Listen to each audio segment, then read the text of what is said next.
Hello, नमस्कार दोस्तों। आज हम बात करेंगे कामधेनु स्टॉक्स के बारे में, कामधेनु वेंचर्स स्टॉक्स के बारे में और किस तरह से आपको इस स्टॉक्स में एक अप मूवमेंट या डाउन मूवमेंट देखने को मिल सकता है।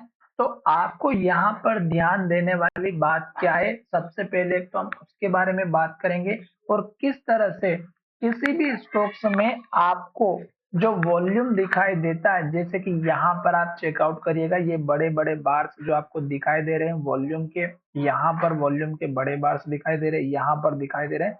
ये किस तरह से जनरेट होते हैं और किस तरह से आपको बेवकूफ बनाया जाता है, उसके बारे में आज मैं बताने वाला हूँ। ठीक है, उससे पहले मैं आपको यहाँ पर ये बता देता हूँ कि इस स्टॉक्स में नेक्स्ट ट्रेडिंग सेशन में या तो एक बहुत बड़ा अप मूवमेंट आएगा या फिर स्टॉक्स इस लेवल को तोड़ के नीचे की तरफ जाएगा। स्टॉक्स में टेक्निकल के बेस पे मैंने यहाँ पर ऑलरेडी वीडियो बना करके रखा हुआ है और कुछ बातें हमें यहाँ पर और भी शेयर करनी थी, जो कि मैं आज आपको इस वीडियो के माध्यम से बताने वाला हूँ। वीडियो थोड़ा सा लंबा हो सकता है, तो आपको वीडियो अच्छे से सुनना है और अच्छे से देखना है और क्या चीज मैं आपके साथ में शेयर करने वाला हूं। तो देखिएगा कि स्टोक्स ने यहाँ पर एक लो बनाया था और उसके बाद स्टोक्स ने ग्रीन कैंडल बनाई, हाई बनाया, ग्रीन कैंडल बनाई, हाई बनाया और हाई बनाते बनाते स्टॉक यहाँ तक पहुंचा। अब अगर आप देखेंगे तो ये जो कैंडल थी ये एक तरह से इन्वर्टेड हैमर थी और इसी स्टॉक्स में अगर दो कैंडल को देखेंगे तो सबसे ज्यादा वॉल्यूम बार दिखाई दे रहा है, जो कि 13 तारीख के दिन का है और एक है हमारा 14 तारीख का। फिर अगर आप देखेंगे तो एक बार हमें फिर से इस बड़े से वॉल्यूम में दिखाई दे रहा है और ये है हमारा यहाँ पे 20 तारीख का। तो 13 तारीख, 14 तारीख और 20 तारीख, जो कि आपको एक नोटिस करके रखना होगा कि 13 तारीख के दिन ऐसा क्या हुआ जो कि ये स्टॉक से बढ़ा, फिर 14 तारीख के दिन ऐसा क्या हुआ ये स्टॉक से बढ़ा और फिर घटते हुए नीचे की तरफ आया। अब अगर आप यहाँ पर देखेंगे तो ये जो वॉल्यूम बार दिखाई दे रहा है बड़ा वाला ग्रीन बार, इसमें आपको ऐसा क्या दिखाई दे रहा होगा जो वॉल्यूम इसमें इतना बढ़ते हुए नजर आया। हम इसी को कैप्चर करने की कोशिश करेंगे और मैं इसके बारे में आपको समझाने वाला हूँ। अब यहाँ पर जो देख रहे हैं तो स्टोक्स ने लो यहाँ पर बनाया था, फिर स्टॉक ने लो ऊपर बनाया, फिर स्टॉक ने लो ऊपर बनाया, फिर स्टॉक ने और ऊपर लो बनाया। अब स्टॉक्स ने यहाँ पे लो बनाया था 39.50 का, 39.05 का और फिर स्टॉक्स ने अब जो लो बनाया है वो 39.42 का बनाया है।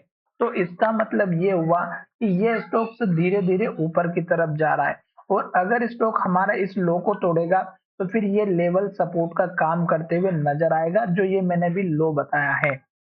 फिलहाल ये स्टॉक्स का एक इम्पोर्टेंट सपोर्ट वाला लेवल है, जो कि यहाँ पर भी हाई बना था, यहाँ पर भी हाई बना था, यहाँ पर भी हाई बना था।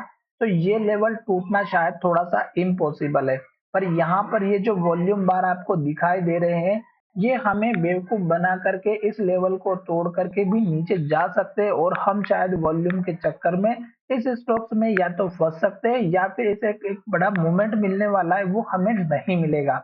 हालांकि अगर आप देखेंगे तो 3-4 दिनों का वॉल्यूम घटते हुए नजर आया और स्टॉक की प्राइस भी घटते हुए नजर आई है। तो इसका मतलब ये हुआ कि अब लास्ट में एक स्टॉक्स में वॉल्यूम बढ़ा है, अब यहाँ से वॉल्यूम में एक रिवर्सल, प्राइस में एक रिवर्सल आने वाला है, जो कि वॉल्यूम और प्राइस का रिलेशन बिल्कुल सही बताता है कि अगर स्टॉक की प्राइस घट रही है, वॉल्यूम भी घट रहा है, तो प्राइस में रिवर्सल आने वाला है। ये आप जाकर के चेकआउट कर सकते हैं, वॉल्यूम और प्राइस के रिलेशन से।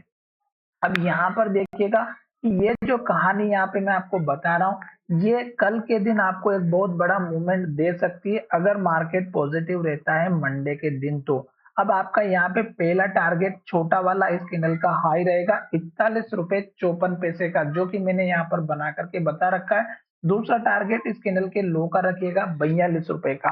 ये दो छोटे से सपोर्ट लेवल आपके टारगेट रहेंगे, जो कि मैंने यहाँ पर आपको बता करके चल रहा हूँ। अब यहाँ पर जो इम्पोर्टेंट टारगेट रहेगा वो पहला रहेगा इस कैंडल का हाई, जो कि 43 रुपए 10 पैसा या 43 रुपए का लेकर के चलिएगा। अब यहाँ पर कल के दिन ऐसा वॉल्यूम यहाँ पे जनरेट होता हुआ नजर आ सकता है नेक्स्ट ट्रेडिंग सेशन मंडे के दिन। उसके पीछे का रीजन यहाँ पे मैं आपको दिखाता हूँ।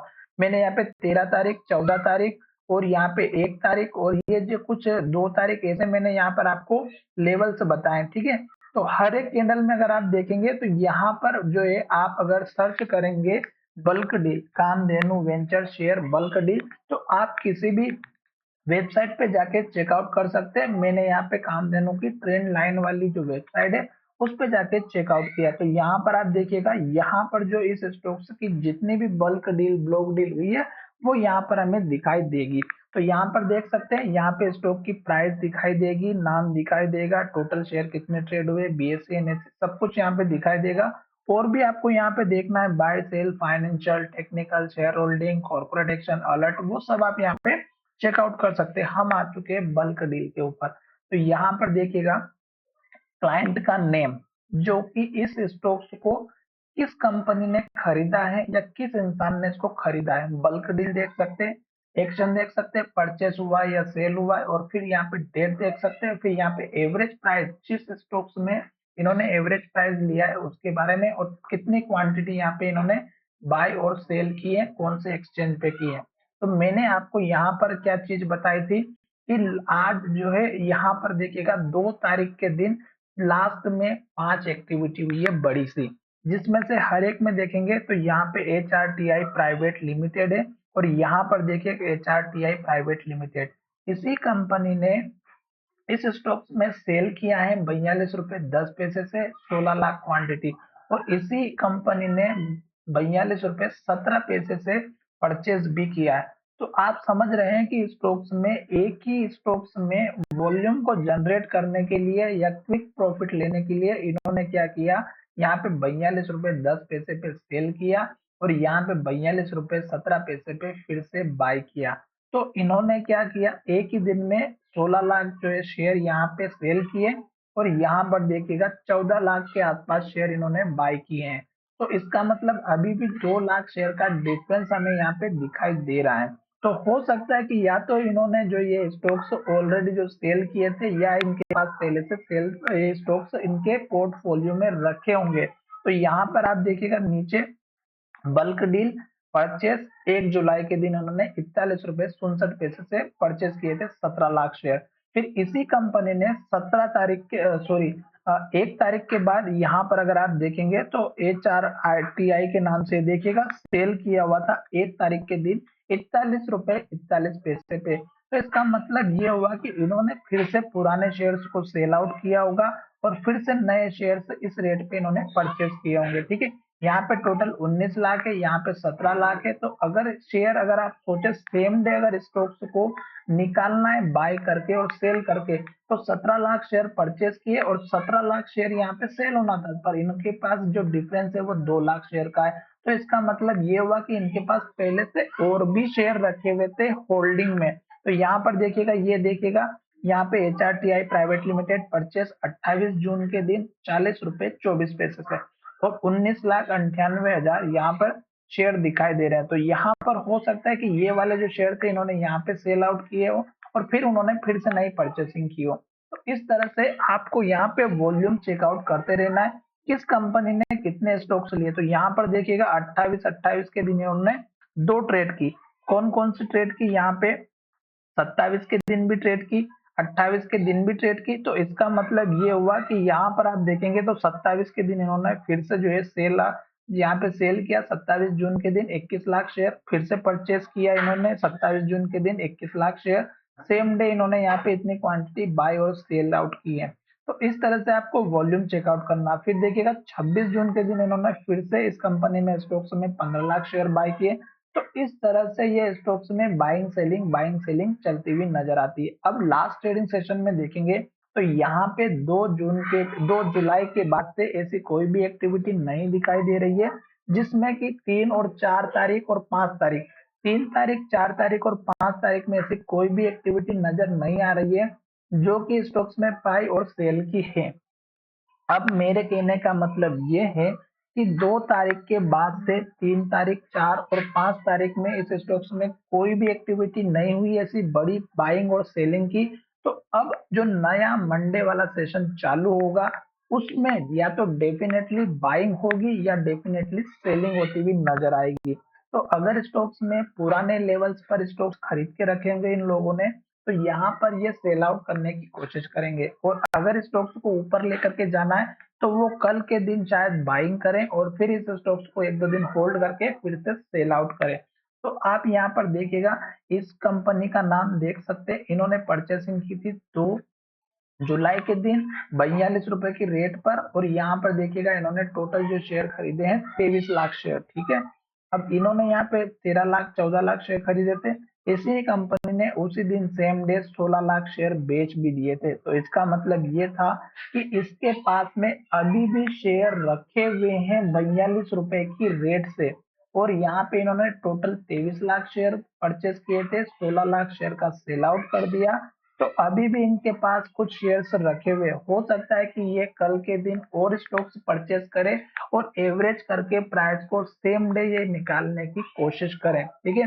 कहने का मतलब आप समझ गए होंगे कि इनके पास अभी भी 6 से 7 लाख शेयर, आज लास्ट ट्रेडिंग सेशन के हिसाब से भी चेकआउट करें तो आपको दिखाई देगा कि इन्होंने जो है 7 लाख का डिफरेंस शेयर जो है अभी भी यहाँ पर दिखा के रखा हुआ है। तो ये क्या करेंगे कि कल के दिन यानी कि नेक्स्ट ट्रेडिंग मंडे के दिन ये कुछ स्टॉक्स को परचेज भी करें सेम डे, और यहाँ पर ये पुराने 7 लाख शेयर और जो खरीदेंगे नए मंडे वाले सेशन में एवरेज आउट करके सेम डे बड़ी क्वांटिटी सेल आउट कर दे।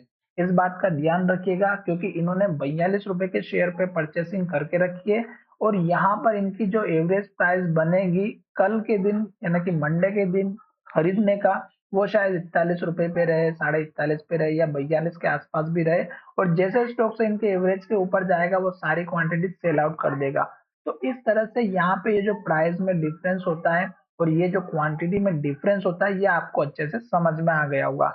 कुछ दिन के लिए अगर आप देखेंगे तो यहाँ पे बहुत सारी बाइंग और सेलिंग एक्टिविटी होती है। सेम डे क्या करते हैं, कुछ लोग ऐसे होते हैं कि जो स्टॉक्स हमारा पुराना वाला रहता है, जैसे कि यहाँ पे आप सोचेगा कि मैंने अगर इस स्टॉक्स को इस लेवल पे खरीदा है, इस 44 रुपए के लेवल पे, तो मैंने सपोज कीजिएगा 1 लाख क्वांटिटी से स्टॉक्स की लेके रखी है 43 की रेट से। अब स्टॉक्स नीचे की तरफ आ रहा है और मैंने यहाँ पे 40 रुपए की रेट से 1 लाख क्वांटिटी और खरीद ली, और अब मेरा स्टॉक का जो एवरेज प्राइस बन जाएगा वो बन जाएगा लगभग हमारा 42 के आसपास। अब जैसे स्टॉक्स 42 के ऊपर जाएगा तो मैं यहाँ पे 2 लाख क्वांटिटी सेम डे निकाल दूंगा। क्यों? क्योंकि मेरा पुराना वाला एवरेज जो स्टॉक्स रखे हुए वो, और मैंने यहाँ पे इस दिन जो स्टॉक्स या सेम डे स्टॉक्स में जो खरीदता हूँ वो दोनों मिला करके सेम डे स्टॉक्स में 2 लाख क्वांटिटी सेल कर दूंगा। तो मेरे पास पुरानी जो सेल वाली क्वांटिटी सेल के लिए बाय करके रखे हुए थे 1 लाख वो और 1 लाख नए, तो सेम डे क्या होगा, मेरा जो बल्क डील में जो अमाउंट दिखाई देगा 1 लाख मेरी परचेसिंग दिखाई देगी और 2 लाख शेयर मेरे सेल में दिखाई देंगे। इस तरह से आपको यहाँ पर ये चेकआउट करते रहना है। आशा करता हूँ कि मेरा ये वीडियो अच्छा लगा होगा। फिलहाल मैं टारगेट आपको बता देता हूँ, इस कैंडल का हाई 43 का, फिर आप देखिएगा 44.75 का, और उसके बाद इंपॉर्टेंट लेवल रहेगा आपका 46 का। तो आशा करता हूँ कि अगर ये बल्क डील इस तरह से होती हुई नजर आती है तो ये लेवल आपको दिखाई दे सकता है, क्योंकि ये जो वॉल्यूम हमारा यहाँ पे जनरेट होता है ना, उस दिन आप देखिएगा प्राइस में एक बहुत बड़ा अप मूवमेंट मिलता है। तो इस तरह से आपको अगर इस तरह का लेवल देखने को मिलता है तो आप भी इस तरह के ट्रेड करना चाहते हैं, तो इस तरह से आपको वॉल्यूम को एनालिसिस करना होगा, बल्क डील को चेकआउट करते रहना होगा, साथ ही किस कंपनी ने कितने परचेस किए हैं, कितने सेल किए हैं, ये डाटा भी आपको लेकर करके नोट करके रखना होगा। हो सकता है कि आप केवल लास्ट की ट्रेडिंग कंपनी लास्ट वाले सेशन को देखें, पर ओवरऑल अगर आप इन ट्रेड को देखेंगे तो मैंने आपको यहाँ पर समझा दिया, हर एक कंपनी का आप अगर डाटा देखेंगे तो आपको पता चल जाएगा कि कुछ स्टॉक्स इनके पास रहते हैं, कुछ स्टॉक्स ये खरीद लेते हैं, एवरेज करते हैं, स्टॉक को बेच देते हैं। प्रॉफिट ये भले ही क्विक बनाते होंगे, पर ये प्रॉफिट बड़ी क्वांटिटी में लेते हैं, तो जिसकी वजह से प्रॉफिट अच्छा दिखाई देता है और हमें लगता है कि ये स्टॉक्स में डिलीवरी बेस्ड ट्रेडिंग हो रही है। डिलीवरी बेस्ड का मतलब होता है कि स्टॉक्स को खरीदे जा रहे हैं, खरीदे जा रहे हैं और रखते हुए जा रहे हैं, रखते हुए जा रहे हैं, तो उस केस में स्टॉक्स बढ़ने की पूरी पूरी पॉसिबिलिटी रहती है।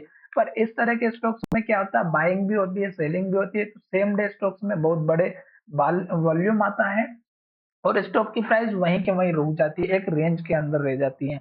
तो इस तरह से आपको किसी भी स्टॉक्स में ट्रेड करना है तो आपको ध्यान में रखना है, और खास करके देखिएगा यहाँ पे ग्रीन कैंडल बनी है, पूरे चांसेस है स्टॉक्स ऊपर जाते हुए नजर आएगा। तो चलिए, फिलहाल वीडियो बहुत लंबा हो चुका है, आशा करता हूँ कि वीडियो आपको अच्छा लगा होगा। और ग्रीन कैंडल जब तक बनेगी, हाई बनेगा, तब तक आपको किसी भी स्टॉक्स में बने रहना है। ये हमारी एक सिंपल से ट्रिक होती है जो कि आपको समझ में आ चुकी होगी। धन्यवाद, मिलेंगे नई वीडियो में।